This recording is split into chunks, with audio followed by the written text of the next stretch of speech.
Okay, why don't we go ahead and get started? My name is Kim Porter. I'm the Executive Director of Be a Part of the Conversation. Very glad that you're here with us today. I'm hoping that we have some folks who work in education. All are welcome. Whoever has joined us today, you're absolutely welcome to be here. We particularly wanted to talk with educators, with administrators, school administrators, building principals, all of that sort, because I know there's so much confusion around this ever-changing device, and it is a device that we're talking about being when we say vaping or electronic cigarettes, and you'll hear lots more about this, but as you can see in our little graphics, this could be nicotine, could be cannabis, butane hash oil, all kinds of ways that we describe these different substances that are vaped.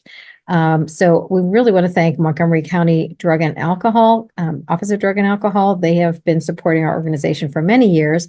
This is the fifth of a 5-year grant that we have specifically about cannabis called the Youth Marijuana Prevention Project. So thanks so much to Montgomery County for understanding the importance of this topic.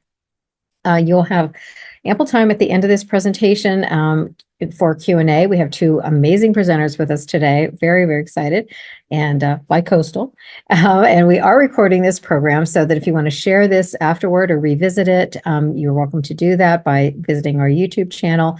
At the end of this program, and then we will make sure that if you ask a question during Q&A that is personal, we will edit that before we post it. So I don't want anyone to feel intimidated about the fact that this is being recorded. We're not going to post anything personal or private that is asked about family matters, that sort of thing. So we'll be very mindful about that. There will be a survey that comes up at the end of the program that we hope you'll take a moment to complete. It helps us so much to hear from you, to know, was this helpful? What topics would you like in the future? And so on. You can follow up on this topic. We have a couple of pages. One is cannabis. Another one is vaping. So you can visit either of those pages. Bob Lamb is with us. He's our Director of Operations and Programs, my colleague. He will put some information in the chat. So I would say either conversation.zone/cannabis, conversation.zone/vaping. They both have loads of resources. Vaping is going to have a little bit more about smoking cessation, that sort of thing. I am so happy about our presenters today. We have two folks with us. Emily Justice is the Tobacco Use Prevention Education Program Manager, otherwise known as TOOP, for the Contra Costa County Office of Education in Central California. Emily has 20 years of experience with school and community-based substance use prevention programs and policy work, crisis response, and positive youth development programs. Over the last 10 years, Emily has successfully expanded their countywide TOOP consortium, more than doubling the number of participating districts and the number of students being served. After we hear from Emily, you'll hear from Dave Fialco. If you're local, you probably know Dave. David is a certified prevention specialist with the Council of Southeast Pennsylvania and an internationally certified prevention specialist, as well as a nationally certified tobacco treatment specialist and a commissioned FDA officer.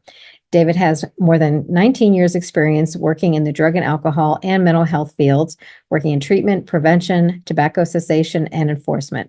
Dave is employed by the Council of Southeast Pennsylvania as a prevention specialist. His broad range of duties and experience allows him to provide up-to-date and effective presentations and many health-related topics throughout the state and abroad.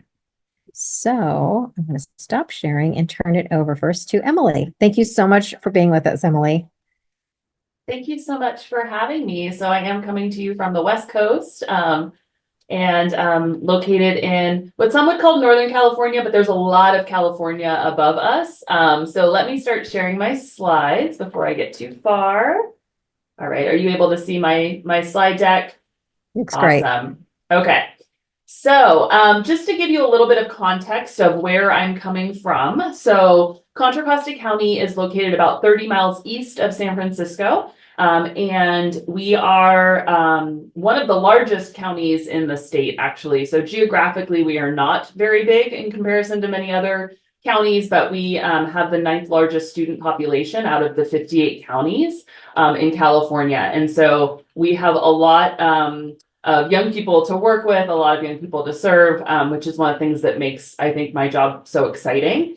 I would consider us a largely suburban county, although we do have areas that are classified as more urban, as well as fringe rural, which is kind of formal term for newly suburban. So growth has happened in our county over the years, which has obviously impacted the work that we do. And we have nearly 170,000 students that we're serving through our schools across the county. And 17 of our 18 school districts are a part of our comprehensive prevention programming. And so we work with nearly all of our districts to make sure that we're doing what we can to serve students. And I'll note that the 18th is one of our smallest districts with about 60 students in grades K through 8. So we are still connected, but they're not part of one of our formal grant programs. Also, as far as cannabis legalization, so California was actually the first to legalize medical marijuana in 1996.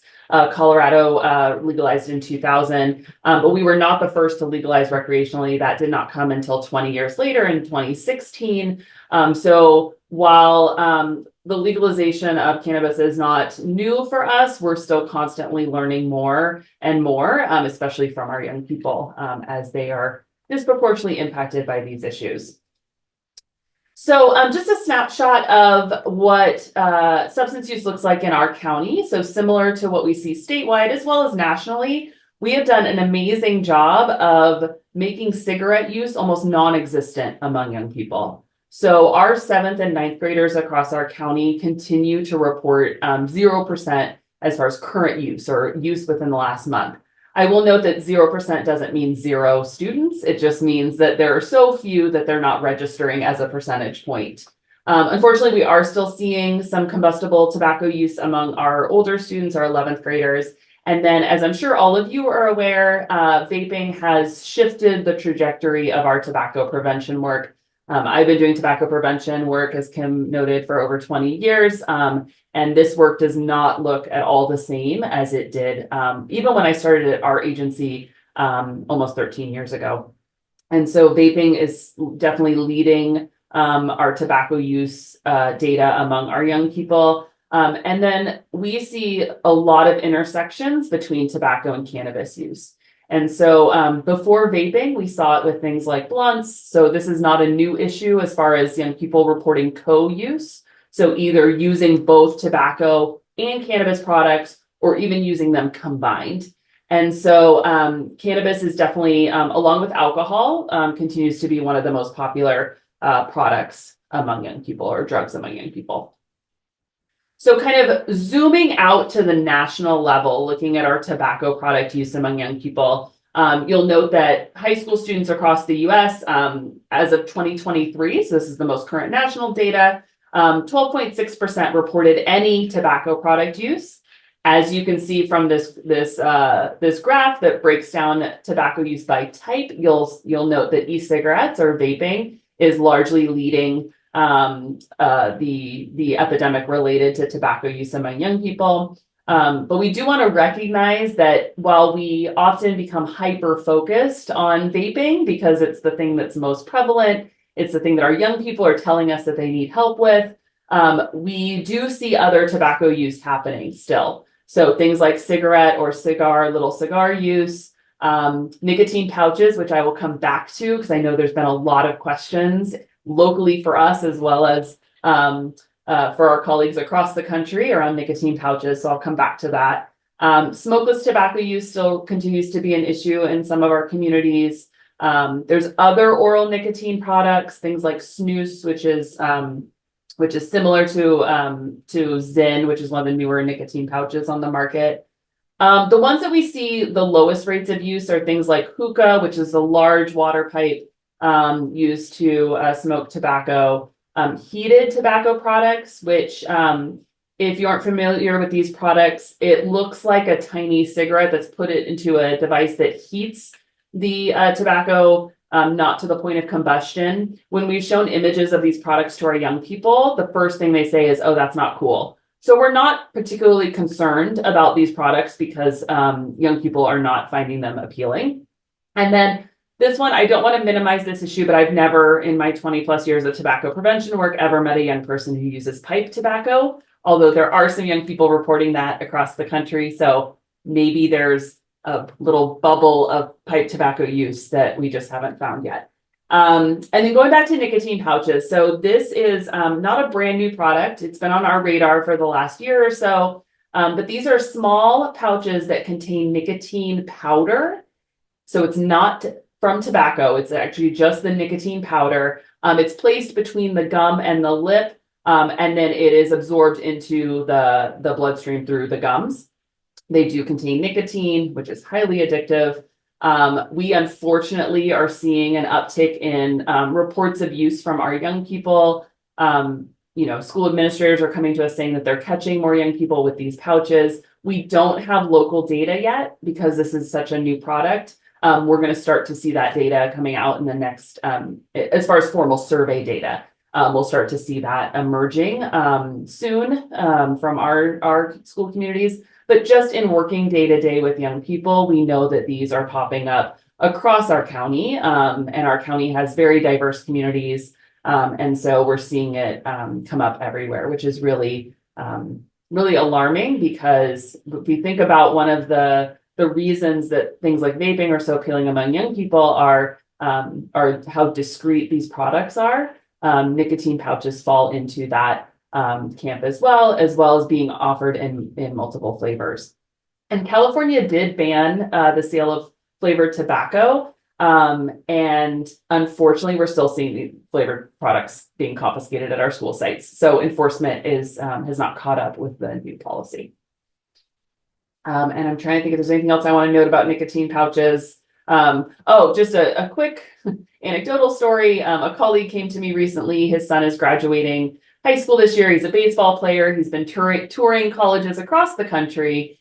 And he reported back to his dad that he is seeing discarded, those little white pouches from things like Zyn, those nicotine pouches, all over the dugouts of the campuses that he's visiting, which is really unfortunate because, as I'm sure you're aware, there's been a huge shift and a work to deconnect smokeless tobacco and baseball and other sports, and really shift those norms. And unfortunately, these products are bringing tobacco use back into sports. So just something to be aware of, and definitely something that we're continuing to keep an eye on with regards to tobacco use among our young people. And then just to share a bit about what we're seeing with regards to cannabis use.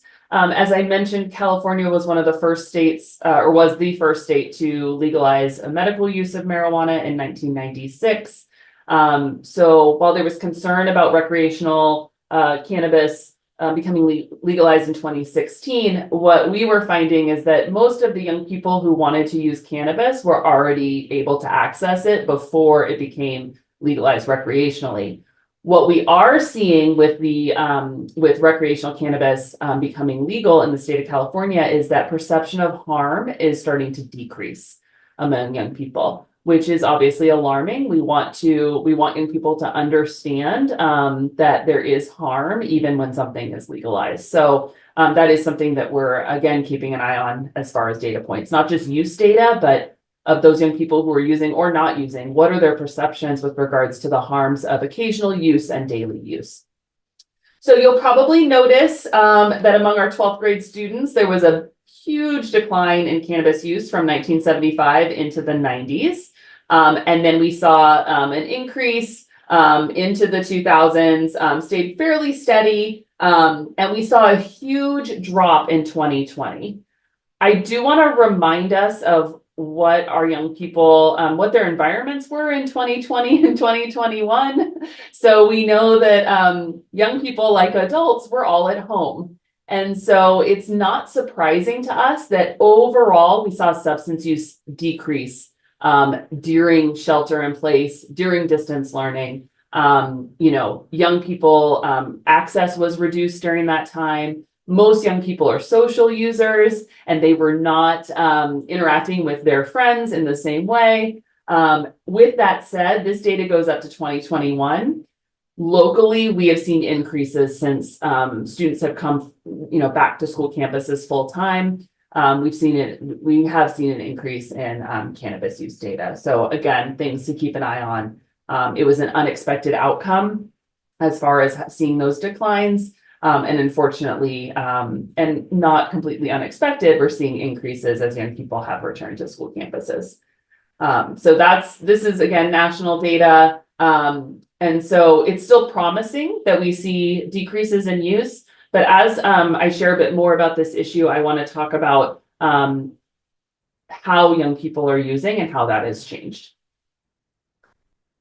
So the vaping devices that are most popular among young people across the country now use what's called nicotine salt. So this is something that the developers of Juul discovered, that they could pH balance nicotine. And what that means is that it makes for a much smoother intake of nicotine, so they can have a much higher potency with low harshness. So these photos are some of the ones that we're seeing still being confiscated across our county, and we know that that's true across the state, and I'm assuming also nationally. And then same with the cannabis or vape products. So most of our young people, so 50% of our young people who report vaping THC.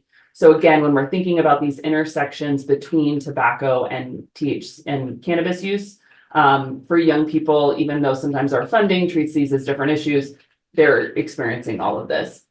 And so just as I noted earlier, some of the appeal for young people is obviously these are easily concealable. They're inexpensive considering the nicotine content, which I will share briefly about nicotine and THC content in just a moment. Again, we're seeing similar rates of confiscation as far as tobacco products and cannabis products. And then something that is posing a challenge to all of us is how to dispose of confiscated products. So these products are considered both hazardous waste because of the nicotine content and the THC content, and electronic waste.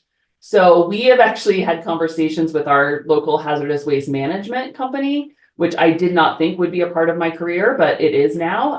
And they have been lovely and so informative and so helpful as we're trying to support schools with, okay, now what? So we catch students, not only now what do we do to support our students, but what do we do with these products that we're confiscating? So there is some more coming out with regards to how to stay safe if you are confiscating products.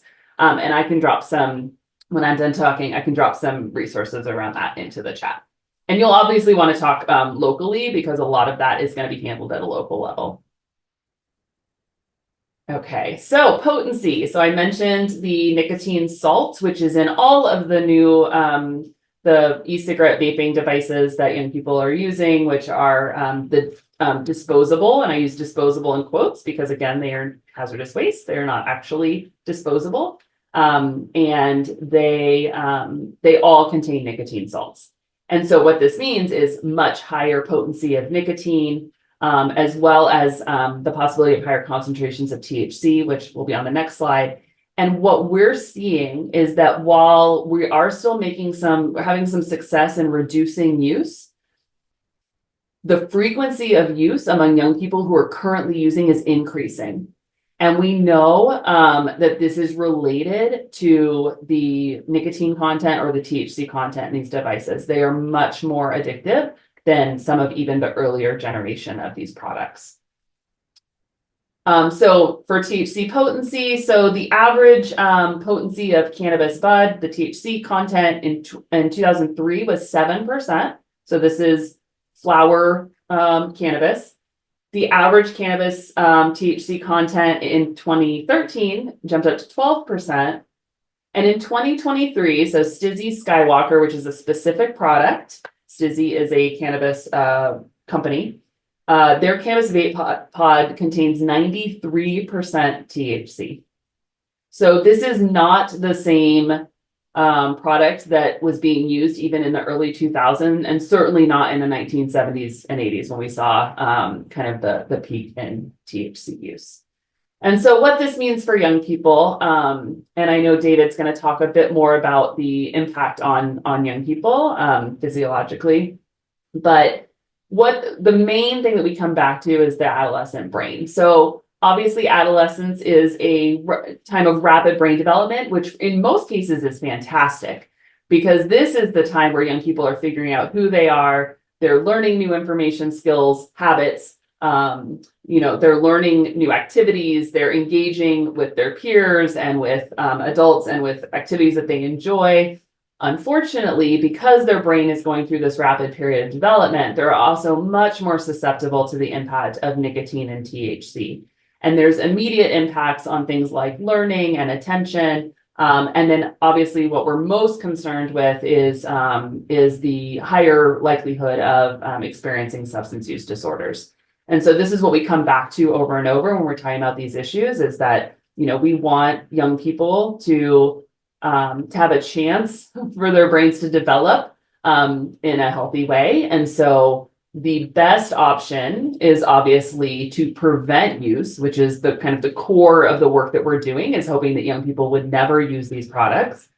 But we also know that as long as these products exist, as long as the industries are engaging in predatory marketing strategies, as long as there's communities that are disproportionately impacted by these issues, use is still going to be happening. And so what can we do for our young people to reduce use? So to support young people in cutting back or quitting, or, if they aren't, quitting, can we increase periods of non-use? So again, delaying or preventing use as long as possible. And then for those young people who are struggling with use, how can we help encourage them to cut back or quit? And we approach this work in a very comprehensive way. For the purposes of our conversation today, I'm going to dive much more deeply into the intervention component. And so looking at how do we support young people who are currently struggling. But I like to at least give a snapshot of how this fits into a larger approach. And so we look at our work as a continuum. First and foremost, it's important to have really strong policy and policy communication and enforcement. So making sure that we're communicating to our communities, to our young people, to our colleagues, to families, that this is a substance-free space. And that the opportunity also with policy is to put in procedures for how we're going to respond to these issues as well. And so there's this connection between policy and intervention, alternatives to suspension. We want to make sure adults have access to the information and resources they need to support young people. So staff, professional development, family engagement, prevention. I made that the biggest dot because that's where we put most of our time and energy, is our student facing work. So, prevention education, as well as partnering with young people to make sure that they feel equipped to make healthy decisions and encourage their peers to do the same thing. Again, I'll revisit intervention and what some of the options are for us. And then for those that are ready to cut back and quit, how are we driving them to effective resources? So when we're looking at things like alternative to suspension, I love sharing this discipline matrix that I did not create, but I continue to use because it resonates with me. So on the x-axis is accountability. So there are responses that we do that sometimes express low accountability as far as holding people accountable for their behaviors, or that are high accountability. And then same with support. So on the y-axis, we have low support to high support.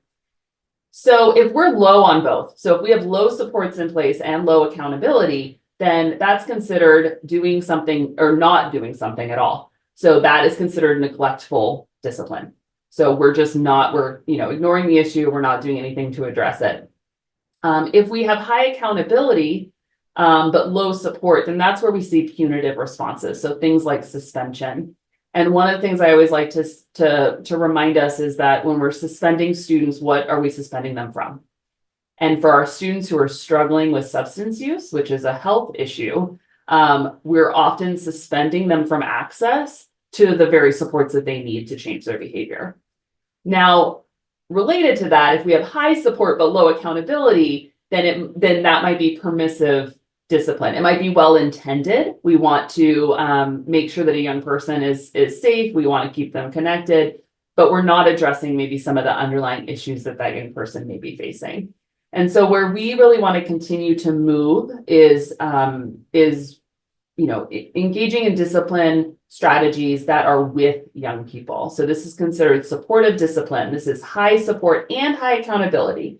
So by providing alternatives to suspension, we're not saying that, that it's okay that a young person engaged in a behavior. But what we're saying is that this young person is obviously communicating with us that they need additional support. And so what do we put in place to support that young person? And I'm talking with administrators, sometimes the worry is like, well, if we don't suspend, then what are we doing? And so that opens the door to our conversation around what are the things that we can do to effectively support students and reduce their use and the impact in their school community. So I'm going to share a few of our go-to, both as larger strategies and also mention some specific programs. The first one, full disclosure, is only in California. So don't get too attached to it. But I still want to share it because it's been a game changer for many of us in this state. And that's because it's a referral-based program to a team at UC San Diego. And it is a referral program, meaning that somebody on campus doesn't have to be trained to provide the program. It's the program that's providing the services. They have a team of folks trained to provide those services. And so the reason I mentioned this one is that it's really important that if we're not suspending, that we're doing a scan of what resources already exist within our communities. It may not be necessary to create something new. There might be an amazing organization that already exists that can help support this work with young people. And so one of the efforts that we've made in partnering with our districts and school sites is pre-registering everyone with that resource. So it takes out one step for them. And it's been very well received in our county as well as statewide. So thinking about what resources, what agencies, what people are already in place that can help support students who are struggling. The small group and individual options are readily available to anyone. So small group, Healthy Futures is a program from the Stanford Reach Lab, who created the Tobacco Prevention Toolkit and the Cannabis Awareness and Prevention Toolkit. Their resources are 100% free, 100% available online. So this is an amazing resource. Healthy Futures also has a self-guided individual program. My word of caution there is to not just assign it and not have a conversation with that young person. So I know that we get busy in our work and that, it is a great program, but it really should be coupled with a conversation with that student, a debrief, making sure that they feel supported after completing the program online. But then they also have 2 and 4 hour versions of Healthy Futures available. It's a small group program. They have a nicotine version and a cannabis version. I have worked with schools that have implemented all different formats of this. So we had a school that before 2020, they were one of our schools reporting the most confiscations, the most students being caught with vaping devices on campus. And they're like, it's not realistic for us to provide one-on-one intervention with every single student.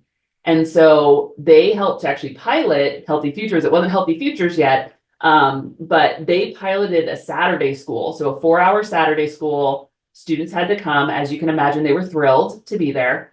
But by the end of those 4 hours, what the students were reporting on the post survey was things like, this was not as boring as I thought it would be. Which I'm like, that's a win. I mean, we don't want them to necessarily have fun. It shouldn't be like something they want to try to get into, but we want them to be engaged in our intervention strategies because that's where the learning happens. That's where the self-reflection happens. And Healthy Futures is, if you're familiar with the prevention programs that the Stanford Reach Lab has put out, You and Me Together, Vape Free, Smart Talk, which is a cannabis specific program. Healthy Futures is a really nice balance of information, so some education, and then a whole lot of self-reflection and opportunities to create a personalized plan around their goals, around their use. And so we've seen a really positive response from staff and students. That site that piloted it, as soon as they started doing it, so they were offering it at first, I think like once a month. They saw a huge decline in students getting caught on campus. They saw an almost immediate positive impact within their school community, that to the point that they canceled one because they didn't have any students who had been caught. So it really had a positive impact within their school community. They also coupled it with a 1 hour parent meeting. So when the parents dropped their students off, the parents went and met with a vice principal. The vice principal showed them, these are the things that we're catching students with on campus. How can we work together to address this issue? And for that school community that has pretty high parent engagement, that was really effective. Is that going to work in every school, in every community? No, but they really leaned into what works for their community. And so got some really, really positive responses from parents, even months later, saying that it opened the conversation at home around these issues, because the parents felt more equipped to have those conversations after speaking with the vice principal. And the program was, it was a science teacher on campus who led the Healthy Futures program. And then we have other sites that do the 2 hour, either in one, two 1 hour sessions, or in 1 2 hour session. But again, that program it's scripted, slide decks ready to go, very engaging. So, and then individual. So this is, if time and resources allow, this can be one of the best ways to address the needs of our young people. Brief intervention for substance using adolescents is a specific program. It's not absolutely free. There is a cost for training. But once you get trained, though, there is no cost to implement the program. It's one of the ones that has gotten the most consistent positive feedback over the time that I have known it, which has been nearly my entire career. And so a trained brief intervention provider, it does not need to be a counselor, does not need to be an administrator, any kind of caring adult who is committed to this work, meets one-on-one with a student. It is brief. So we're talking like 2 to 3 sessions max. And it, even if you aren't doing the program in a formal way, some of the strategies are some that I continue to utilize in working with young people. So the thing about this program is that it's really about having a conversation, which is what I love about, even the name of your organization that's hosting this, it's about a conversation and not a confrontation. That throws some young people off. They're not used to an adult coming to them and saying, I'm not here to tell you what to do. I'm here to facilitate a conversation. I'm here to listen to you. The survey data that we get back for this program are things when we ask the students what they enjoyed about the program, they say things like, I felt listened to. I felt like I wasn't being judged. And we've had some young people say that the reason that they haven't wanted to talk to somebody about their use is that they always feel judged. So if we can remove and suspend that and give a space for young people to talk candidly about their use, that can go a long way.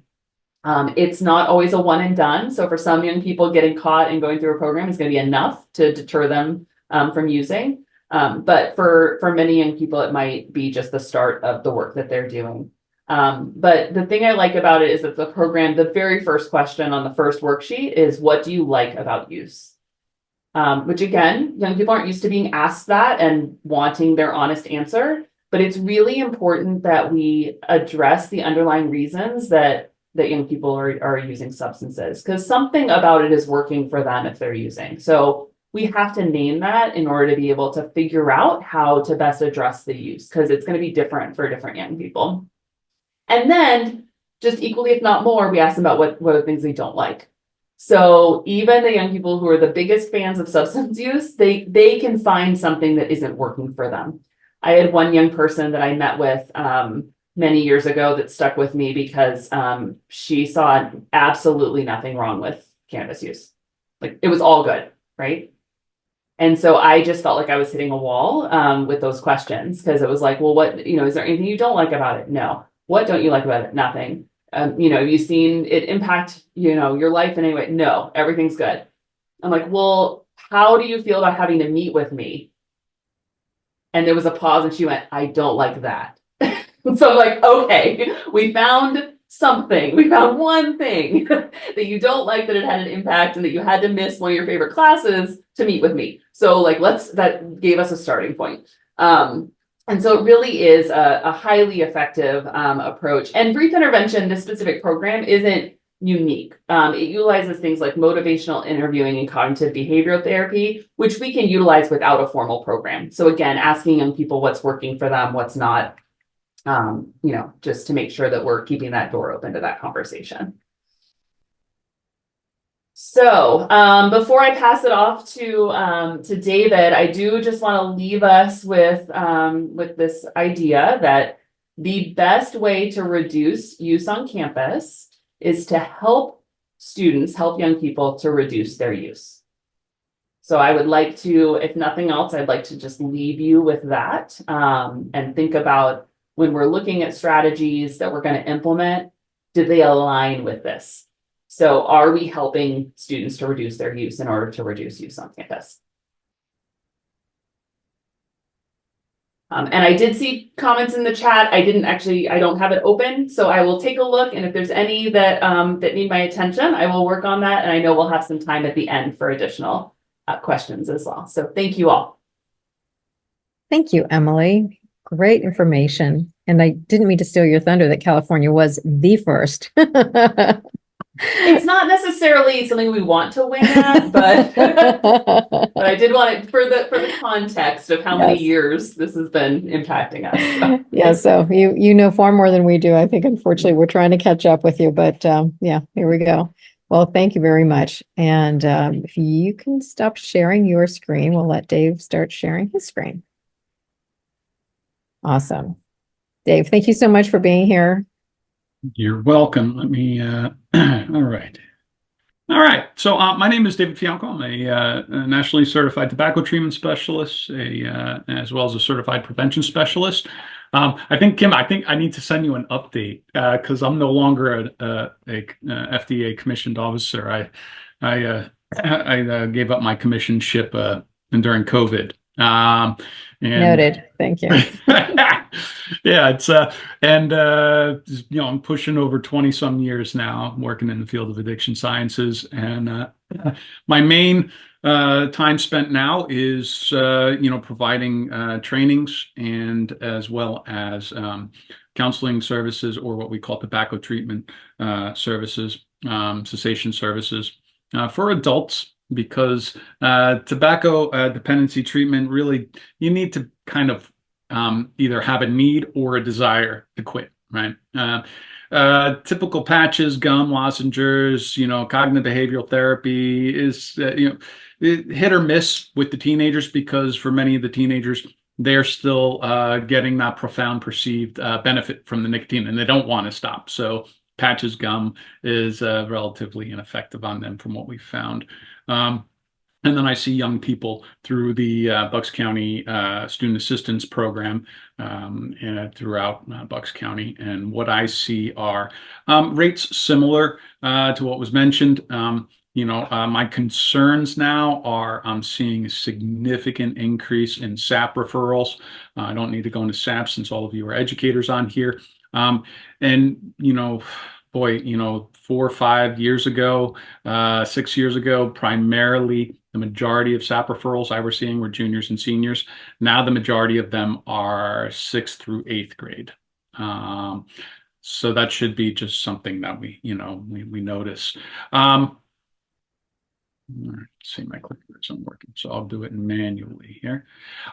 Risk factors associated with any substance use in the society, of course, have come down to access, purity, or potency, and perception of harm. Those are the big three. That's kind of like the Holy Trinity. Anytime something is easily accessible, anytime something is pure, because purity sells, and sometimes something has a low perception of harm, the likelihood of it being used by a society greatly increases.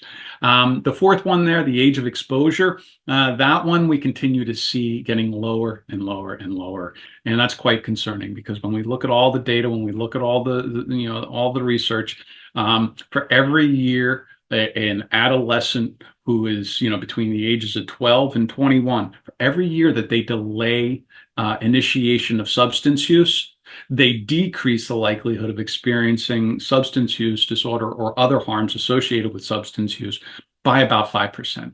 All right. So if they're starting at a younger age, they're increasing the likelihood of experiencing something like substance use disorder, or other harms associated with substance use. And so we're seeing a younger and younger cohort starting to use substances.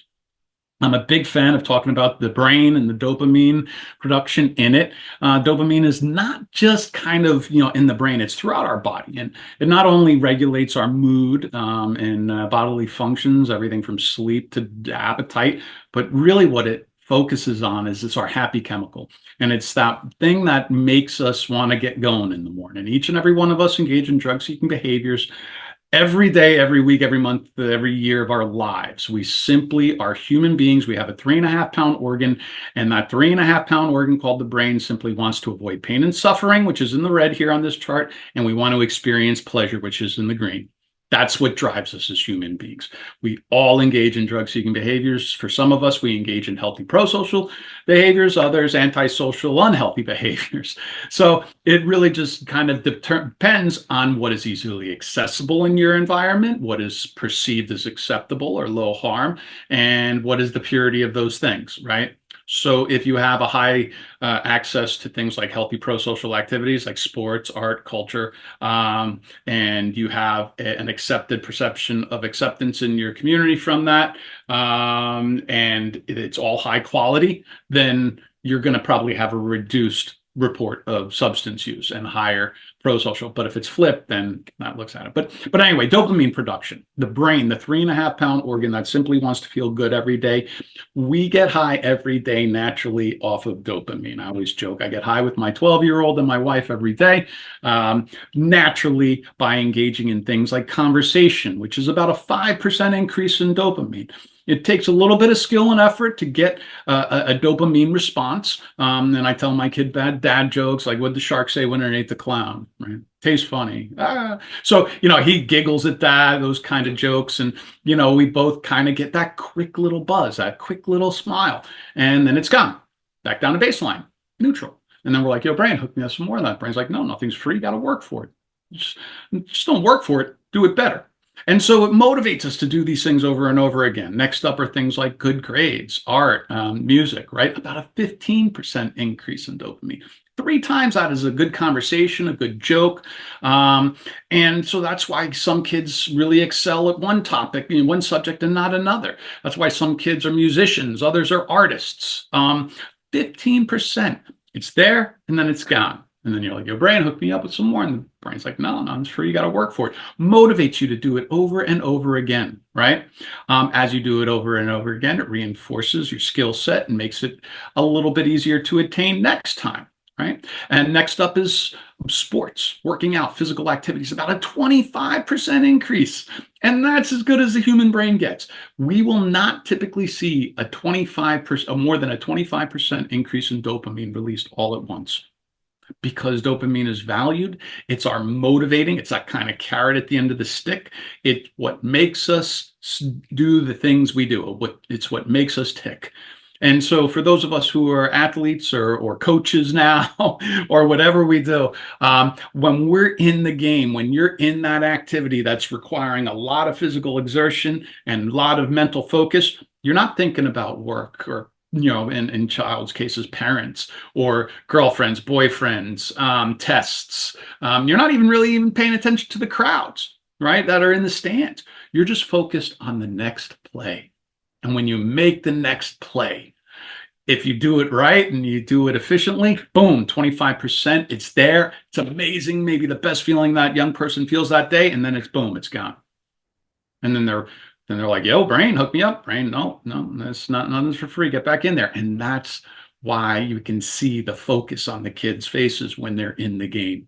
They are engaging in drug-seeking behaviors, but these are healthy, positive, pro-social drug-seeking behaviors that result in healthy, positive, pro-social peer and parental recognition, pride, integrity, positive self-esteem, positive self-image. And the cool thing is when these wear off, it always goes back down to baseline. Now, nicotine is that one that is kind of like accepted. It's like, well, it doesn't really get you high. No, it doesn't get you euphorically high, but it does make you feel improved mood. It gives about a 5 to 10% increase in dopamine. And it doesn't last just a few seconds. It lasts about 15 to 20 minutes. And then when it wears off, it doesn't return to baseline. It actually puts you in a deficit, in a basement. And now you feel unfocused, agitated, grouchy, and it makes you want to do that again. And so you get in this repeated behavior of using a substance to attain your baseline feel. All right. And that's really what we're looking at. And over time, your baseline is actually reset. So when they wake up in the morning, they're no longer feeling neutral. Now they're now feeling stressed and a little bit of agitation. And if they try to have a conversation with a friend at that new reset baseline, they're not even going to feel anything from it. So that's why they then have the desire to use nicotine, because that's the thing that gets them above baseline. Now, grades and such, that will get them above baseline, but not in the same level, right? Sports, working out, again, it'll get them over the baseline, but you're taking the edge off of it. And that young person might be thinking about using nicotine. And it was mentioned by Emily that, there's been Zen packets found in dugouts. My boy's, 12U travel player. And, where we see the sunflower seeds, and you have to have the sliding glove in the back pocket, even if you're not going to use it. And you have to have, the right Oakley shades. There's a lot of expectations. And so there's this kind of like, monkey see, monkey do behavior that goes on with sports, unfortunately. And so it's really our responsibility to educate them on this. But anyway, so it resets the baseline to where these things are kind of altered and they're not feeling that effective rate of dopamine. Now, I'll cover marijuana here because I want to be respectful of time. Marijuana is even more significant. Marijuana is about 100% increase in dopamine. And that's on the low end, right? That's studying cannabis from 15, 20 years ago. Through MRI, magnetic resonance imaging of dopamine response in the limbic system, between the nucleus accumbens and other regions of the brain. And we get to see this real time, 100%. All right. So you can imagine if the new baseline is even further down from that nicotine baseline, which marijuana does, it's typically inverse. Young people lose interest in things like academics and sports, because the brain learns that, hey, do I engage in this thing over here that requires a lot of skill and effort and only a small reward at dopamine, a spec that only lasts for a few seconds and then it's gone?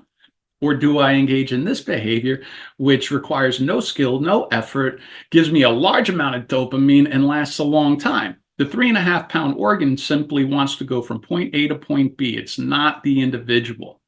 It has a lot to do with the environment in which that organ, the brain, lives in, and what's perceived as acceptable, what's perceived as harmless, and what and how it is easily accessible.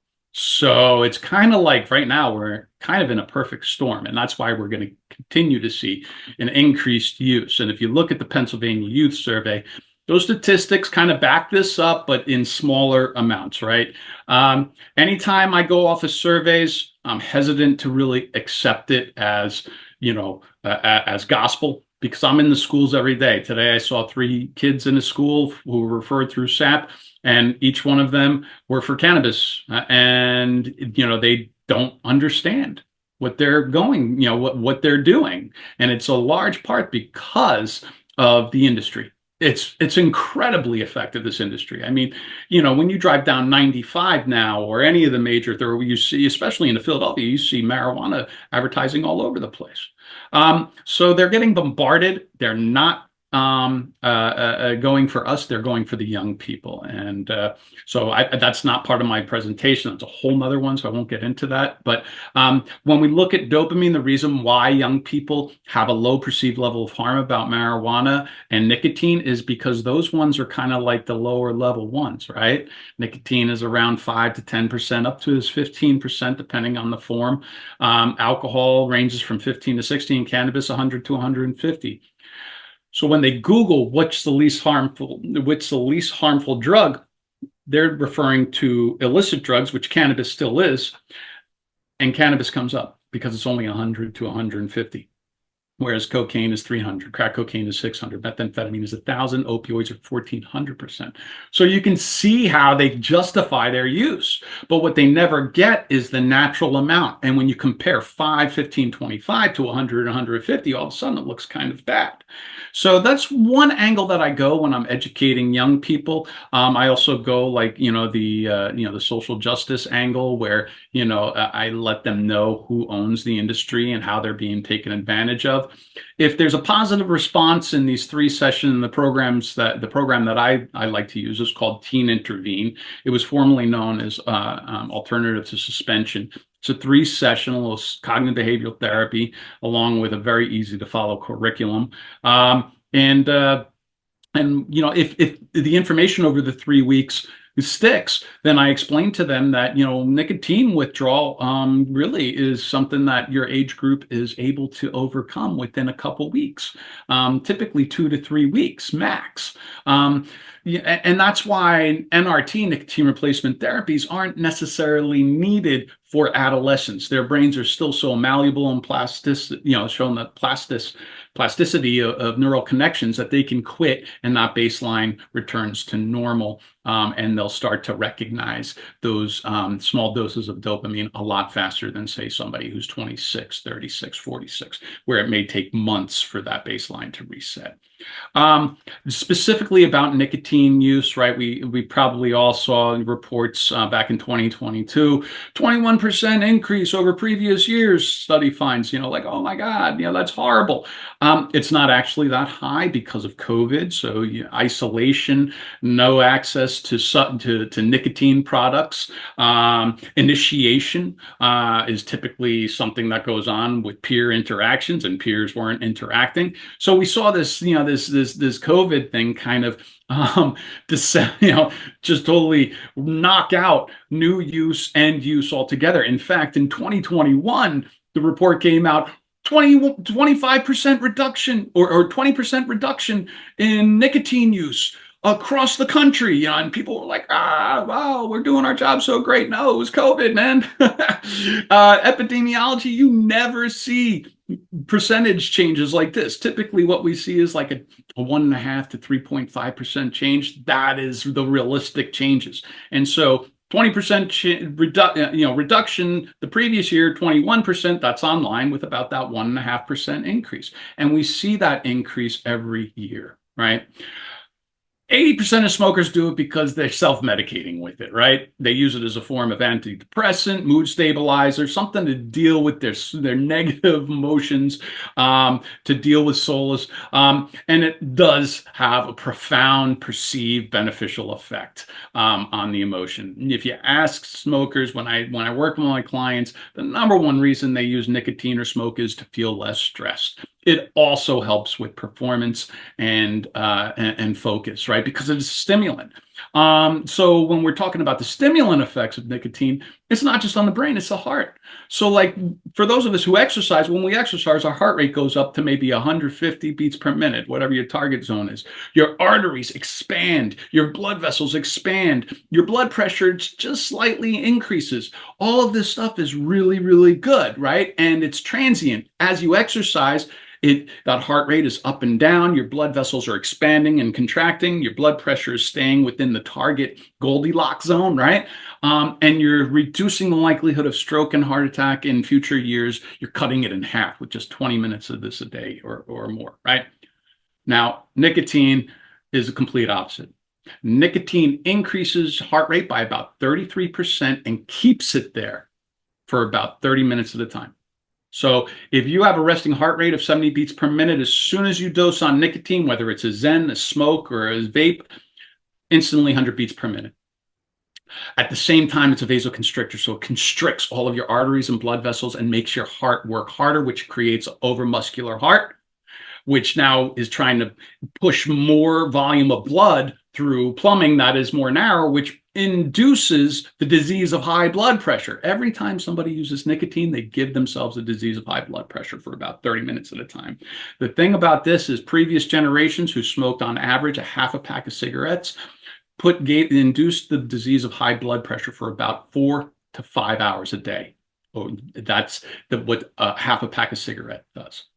Young people now are using nicotine at a level we've never seen. This generation is using nicotine that has history has never seen.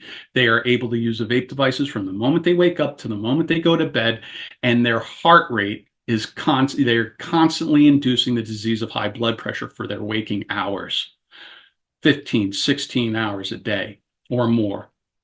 I'm really concerned from a public health standpoint what our excuse me, our cardiovascular health as a generation is going to be in another 5 to 10 years.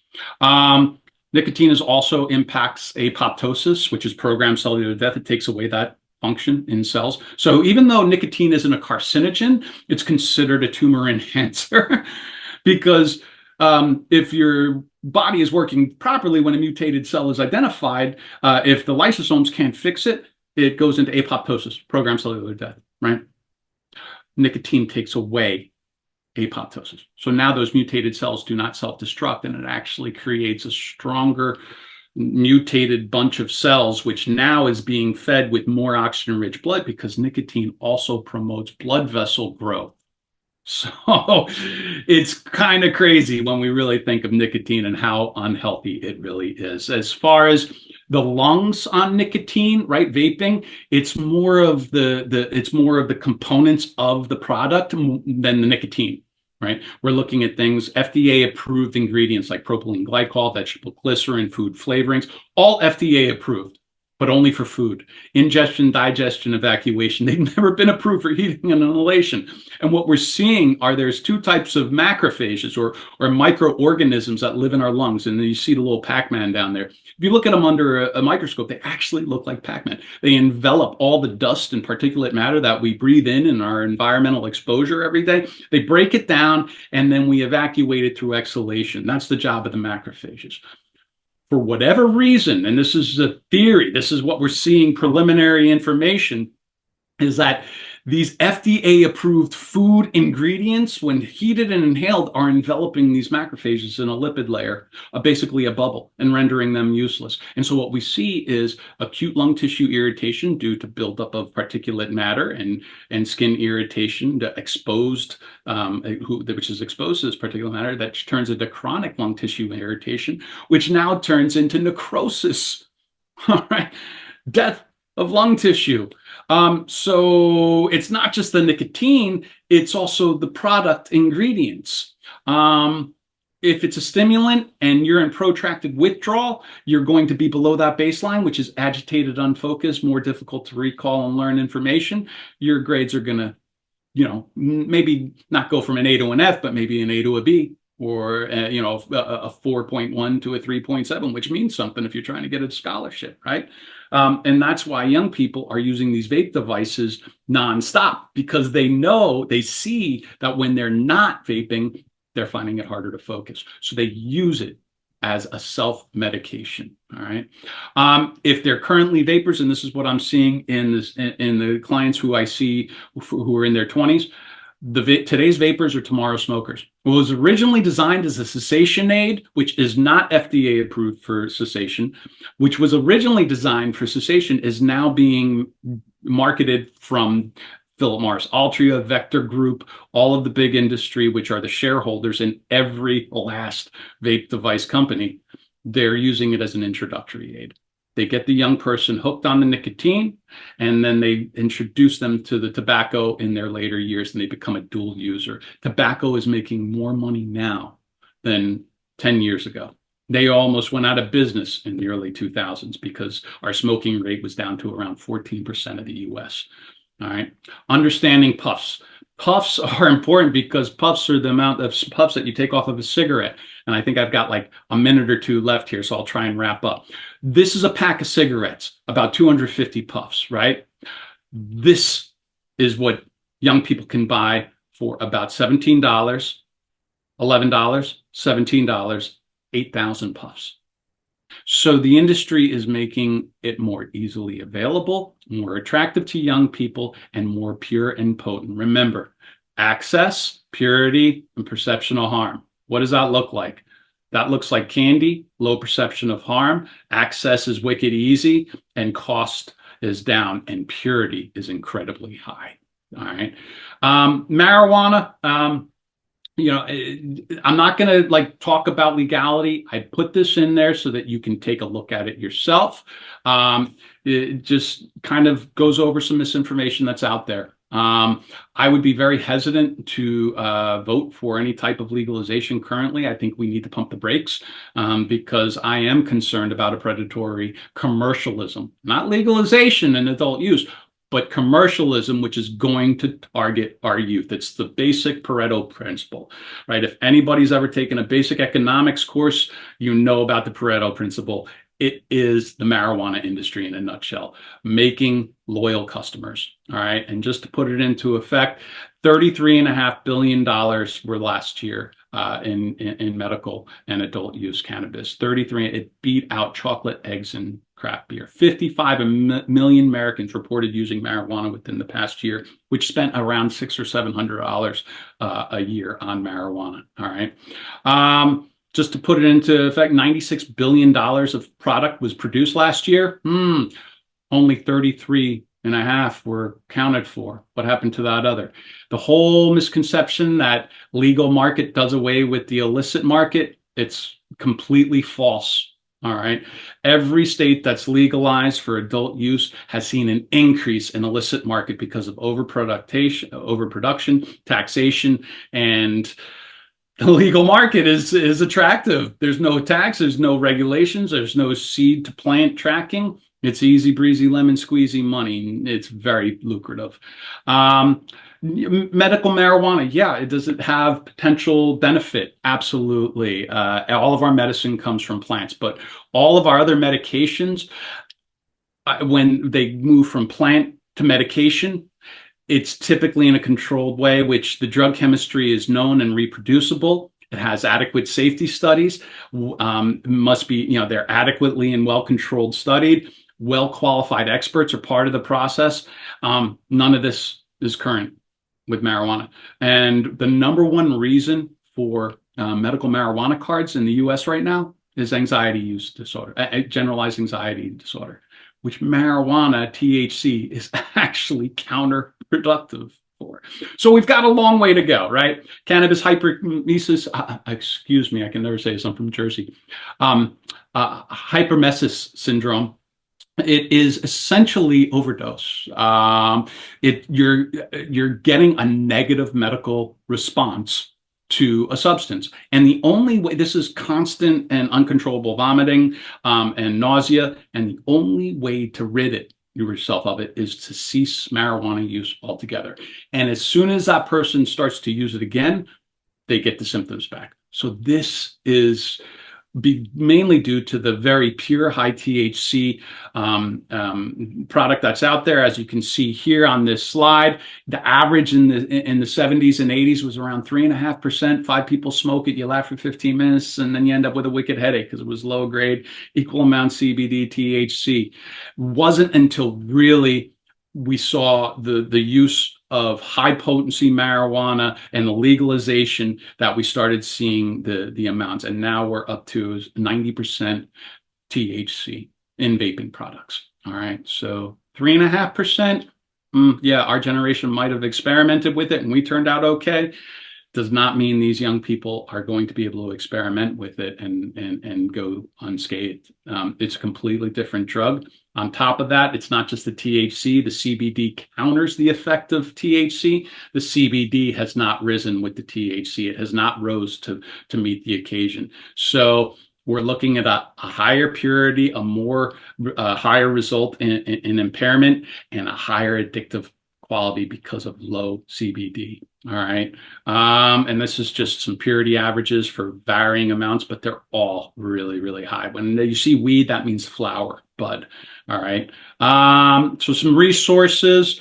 And again, no matter what the substances you vape, you are putting FDA-approved food ingredients being used off-label into your lung tissue, which is impacting alveolar macrophages. Okay, so just something to wrap the head around.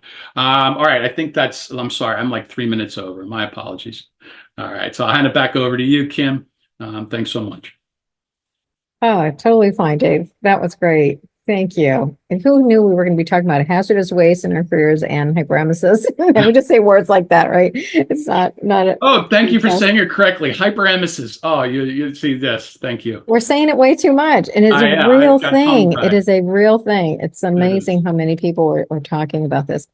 Um, Thank you, Dave. If you wouldn't mind stopping sharing, that way we Oh can yeah, see absolutely. Yeah, everybody. sorry. Yep. All right, let's see here. Stop share. Boom. Thank you. I want to invite all of you to unmute, to ask your questions, raise your hand. Go ahead, El Hershey. I see your hand waving there. Go ahead. Did you have a question, Lynn? I think it's Linda Hershey. No, No. no, Oh, I thought you were waving your hand. I was excited because it was such a nice program, and it's amazing what educators need to know what this does to the brain, but also we need to have policies in place. It takes a lot of work. Absolutely. And actually, speaking of policies, Dave, could you share with me that document that you guys put together for legislators, that resource sheet? That'd be Yes, great. I can share my slides and that as well. Yeah, and Awesome. I It believe looks my like a slides. flyer or something that you have, right? Yep.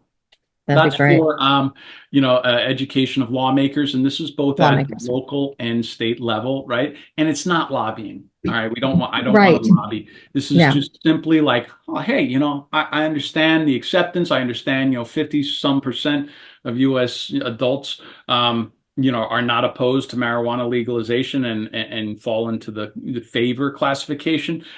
But do all of them know all of this, right? Right. In your best Exactly. interest are your constituents' public health. So here I'm going to put, yeah. So they've all been very receptive to it, and from some of the feedback I've gotten is it's they appreciate it. We're not pushy, right? Right. And I appreciate you saying that. I know you joined us when we recently showed a program called Taking the Lead. And I'm going to, let's hope it doesn't make noise. Yeah, there we go. I'm going to put this in the chat too. If anybody is in touch with lawmakers, this is a recording of a program that we did recently. Sorry, I got the wrong thing. Just share it. Okay, this is on our YouTube channel. It's called Taking the Lead, and this was specifically for Pennsylvania lawmakers. And so we hope that they'll check that out. And just like you said, Dave, not trying to influence legislation here. We're just trying to educate, make sure that people have the facts, because there is so much that's really misunderstood. Every time we do one of these programs that raise awareness about cannabis in particular, and nicotine the way it is today, particularly cannabis, the feedback that we get is always like, I had no idea about this potency stuff, about how different it is. And so it's so important to understand it. And there's also a really great opportunity to engage young people in policy advocacy work. We do that at the local level. You may have noticed there was a picture of young people on my goals slide, and that was from a Board of Supervisors meeting where our Board of Supervisors actually passed a countywide flavor ban long before the policy was passed at the state level. And so it's really exciting to support young people in exploring the issues that they care about, giving them some training on how to do public comment, which is like for many of our young people, they'd never even thought that was an option. And it can be very impactful for our local decision makers. So city council, school boards, they love hearing from young people, and young people who feel confident expressing, their stance on these issues and giving their policy recommendations. So yeah, it's some of the most fun part of the work. I love that. That's great. And it certainly benefits the young person too, to feel like they have some part in their community and they're making a difference. So it's beautiful. I loved it. One of the things, I'm sorry. No, go ahead. That, the industry really likes to look at is, how, legalization will help our youth, right? Because there's so many youth that are arrested and prosecuted for legalization, for possessing, marijuana. There's 13 million youth between the ages of 12 and 19, all right, in PA. And we've had 1,500 of those youth charged with a misdemeanor or something. So 1,500 out of 13 million. And it's how much of a percentage point is that, right? So I understand that argument. And, like if it was my child who was arrested for marijuana possession, I'd be like, oh, well, I may not be as, I would be more mad at him than the laws, right? And disappointed. So are we really willing to trade off the increased access, the low perceived level of harm for less than a percentage point, which is going to impact all of those 13 million? So that's one of the conversation points that I like to have with our lawmakers is like, I understand that we don't want to see kids, their futures being ruined. But a lot of it, as comes down to having the conversation with your child from an early age about what you expect from them. And we are rumble strips, man. We are responsible for our child. Keep them in their lanes, right? And sometimes we have those conversations. We do everything we're supposed to, yet that child finds their way out of the lanes, right? It's a numbers game, and it's not necessarily the parents' fault, but our laws give our parents the ability to try to be those rumble strips, right? So I just want to put that out there. Right. Well, you know me, Dave. I was the perfect parent naturally. So, and yet this happened to my You child. were. Of course, I'm kidding. Yeah. Of course, I'm totally kidding. I was not a perfect parent, but you were we had sports. You You gave them access to healthy pro-social activities. You had clear expectations and boundaries. It's a matter of, it doesn't always work, But here's where my lack of education, because I wasn't working in the field at the time that we've discovered my son was using cannabis and lots of other drugs. My response was not the best because I was panicked. I got into fear mode. I was lecturing him. I was telling him, don't you see what this is doing? What I wish I would do things so differently now. And I certainly wish I had known about some preventative things we could have done, like made it clear that why we were not okay with him getting high, why we're not okay, what kind of family history do we need to talk about? And also, like, you're saying this helps you with social anxiety. There are other ways to address that. I would love for you to talk to a school counselor or a clinician, somebody who is not mom or dad, if that's uncomfortable for you, about your anxiety, about your sleeplessness, about whatever it is you're saying this is helping you with, and leaning into that and saying, like, I understand completely why you'd be attracted to this. It's very attractive, And so I think when parents demonize these products, are very black and white thinking about, my way or the highway, that kind of stuff, that it drives our child further underground, so I'm just going to get way better at doing this without them knowing. We have to lean into, why, going after that, why is it that this is doing it for you and you find this is helpful? Why do you think your friends do it? Having that conversation very early on. Why do you think kids do this stuff? Right.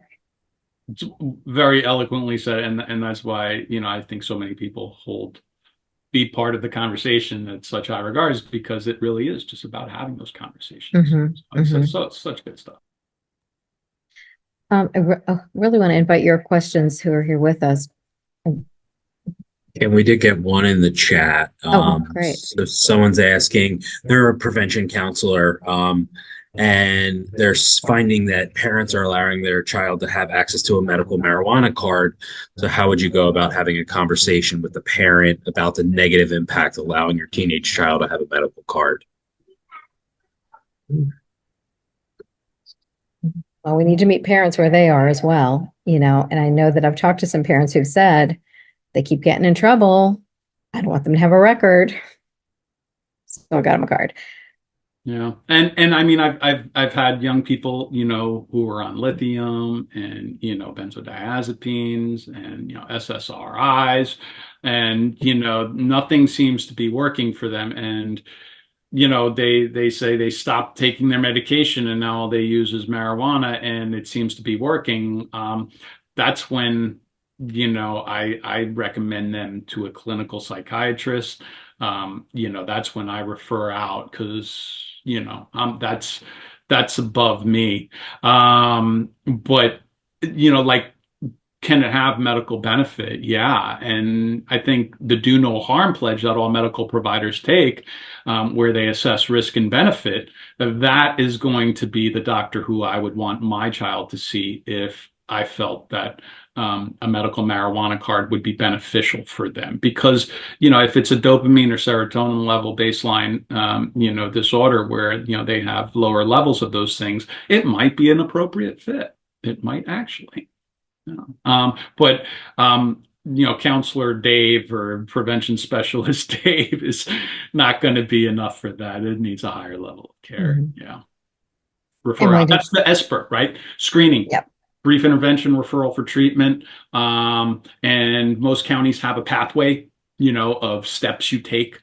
So it's, yeah. Yeah, Emily, what are your thoughts on that? Yeah, I mean, I know in California, just from a policy perspective, I know in California that the law allows schools to determine what they're going to allow as far as use, and like smoked is not allowed, like that's never allowed, but like are they going to allow a parent to come on campus and administer like they would other medications? It's a really complicated issue. Also, the strongest thing that a physician can do is recommend at this point, right? They can't prescribe. I mean, this is the only medicine that like voters got to decide whether this is going to be a medicine, which is like a really weird way to decide whether something's going to be medically given out. So that, I mean, and this obviously doesn't answer the question, but just knowing that like that at some level it's being handled on a case by case basis, right? Just like we would with any accommodations that might need to be made for a student. And then the other thing I wanted to mention regarding this, so we were talking briefly before we got started about Stanford had their annual cannabis prevention awareness conference last week, and the keynote speaker on Wednesday was talking about medical and non-medical applications, and she shared a study that her lab has done where I think she was from Harvard or Massachusetts General, I think, but also connected with Harvard. I can't remember exactly which was where the study fell, but they did a study where they actually paid young people and young adults to quit. So they had their control group that did not change their behavior. They had their paid group that changed their behavior, backed up by urine samples regularly, and that's how they would get paid. So they quit. They tracked many things, but two of the things they looked at was sleep quality. So they found that the group that quit, that their sleep got worse after a week, but they think that had to do with withdrawal, and then markedly improved after a week. And then with regards to mental health, and this one really struck me because knowing, I mean, as David mentioned, that the most common reason that people give for using medical marijuana is general anxiety. They found that there was no decrease in mental health reported by the folks who quit. Now, granted, this was short term. There also wasn't an improvement. So, I mean, but they didn't get worse. And so this whole message that like, oh, this is helping anxiety, like at a minimum, it's just not doing anything. Right. And so, and they don't know if they continued the study. It was only, I think, it was only a few weeks or a month a study. So they didn't look at long-term impact. But if they were kind of thinking like the next step is to look at long-term impact, because maybe after more time, mental health would improve. There were also not any other interventions in place. So it wasn't like they stopped using cannabis and then they replaced it with another treatment option for anxiety or depression. So, I mean, there was nothing replacing it, but that is hopeful news that mental health didn't decrease or reports of poor mental health. So that's just something that, there is some more, more and more data out there to interrupt some of the common misperceptions maybe that exist. And the young people who I work with report, after they've, quit marijuana for, 2 weeks to 3 weeks, that they are noticing they're laughing at things a little more, that they're noticing pleasure in conversation and in activities and hobbies that they once used to enjoy that they stopped doing. So yeah, there's no decrease, only benefits. And it's really interesting you bring up the sleep cycle, because I'm a geek, right? I like research. Yeah. So there was a sleep study with cannabis, and you go for, most people go from deep sleep to light sleep, deep sleep to light sleep. And in between is rapid eye movement where dreaming occurs. And like when I was doing direct services for counseling for IOP and OP services, people would always report, I don't dream, and when they stopped using drugs, all of a sudden they started dreaming again. And, they found it challenging because sometimes they would dream about using a substance and they wake up and they're all freaked out, like, oh my gosh, I have a urine drug screen today. And they realize it's a dream. So cannabis use specifically eliminates REM. And REM is where we are able to process emotions, trauma. It allows our neural connections to strengthen. It improves the communication between the hippocampus, which is our emotional memory, and the rest of our brain. It's such an important part of sleep cycle, but marijuana use eliminates it. So really, really great point, Emily. Yeah. And unfortunately, the person who asked that question had to jump off, she said, but another thing I think is so important is just a caution to people who think this might be beneficial is if there's any family history of schizophrenia or other forms of psychosis, this is being shown. More and more research is showing strong evidence that this is not just causation, but correlation. I'm sorry, not just correlation, but causation. So that we're seeing cannabis-induced psychosis. We're seeing, and some of these, unfortunately, can be irreversible, and that's something that that Dr. Bonnie just spoke about as I was mentioning this podcast that she was on, and Libby Stout talks about, that she has seen so much of these things. This is an addiction psychiatrist in California who, by the way, we're going to have her as a speaker coming up on June 8th. We don't have that registration info yet, but we really need folks to understand these risks because the folks who are drawn to using cannabis have some underlying conditions that make it very appealing, help them to feel good in that short term. But it's now being seen as kind of a catalyst for some of these really disconcerting mental health challenges. So big red flag there for folks to understand as well. Do you have any other questions from our participants today?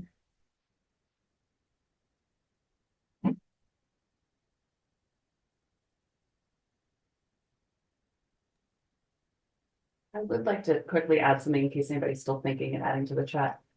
Is just one that we remember that this is an industry driven problem, right? So like the industry loves when like schools are blaming parents and parents are blaming schools and everybody's blaming young people. But the reality is that this is, not to remove, accountability, but that this really is an industry driven problem. And also the impact, we're talking a lot about like how do we mitigate risk.